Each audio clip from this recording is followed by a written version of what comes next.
تفتكروا يا مصريين مخطط التهجير فشل ولا ما فشلش؟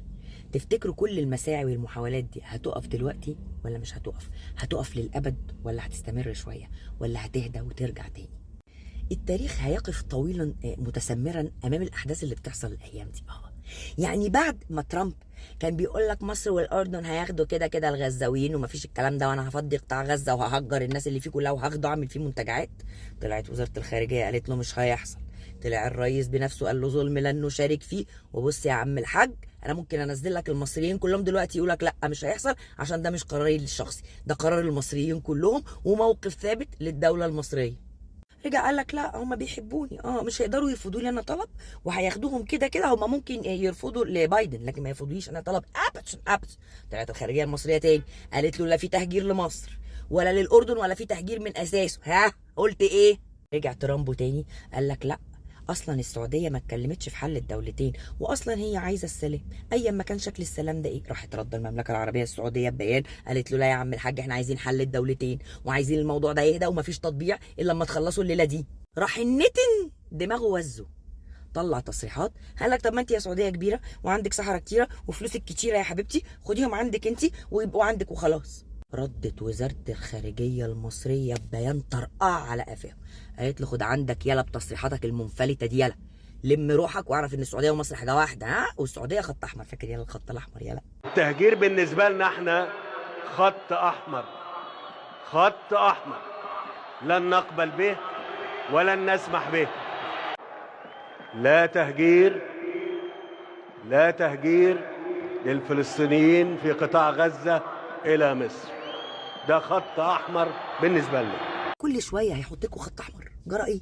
راح النتن دماغه وزته تاني قال لك طب بصوا احنا مش هنهجرهم قسرا، خلاص هيبقى طوعا اي حد عايز يخرج يخرج، ايه رايكم؟ مصر قالت له لا يا حبيبي الكلام ده عندها، عندها حبيبي هناك التهجير بيهدد اتفاقيه السلام.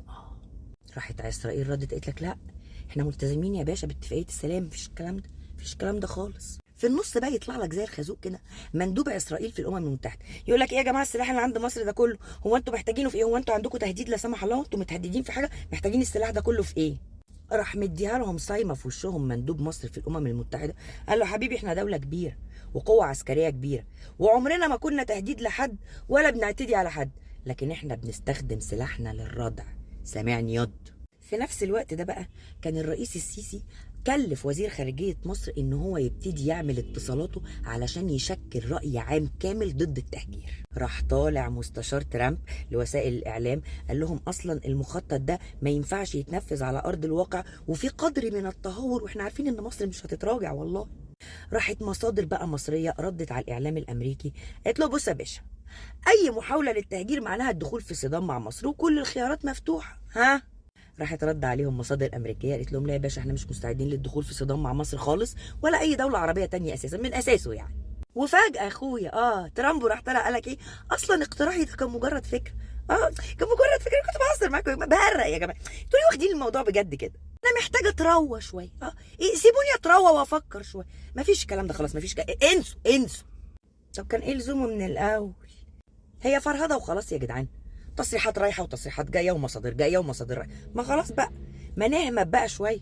بس تفتكروا يا ترى ان احنا قضينا كده على فكره التهجير وان احنا افشلنا المخطط؟ احنا حقيقي افشلناه بس في الفتره دي، بس الخطه والفكره نفسها ما خلصتش لسه، بس اللعبه هيبقى بمستويات تانية خالص بقى وباساليب تانية خالص فيها ضغط تاني باساليب تانية عشان نقبل بفكره التهجير. بس انا عارفه ان الدوله المصريه قدها وقدود والموضوع ده مش هيعدي، وزي ما افشلناه مره واتنين وعشرة هنفضل نفشلهم على طول الطريق. وان شاء الله مصر هتستضيف قمه عربيه طارئه يوم 27 فبراير عندنا في مصر هنا. وافتكروا دايما وحطوها حلقه في ودنكم، مصر دولة كبيرة قوي، مصر دولة كبيرة قوي. بس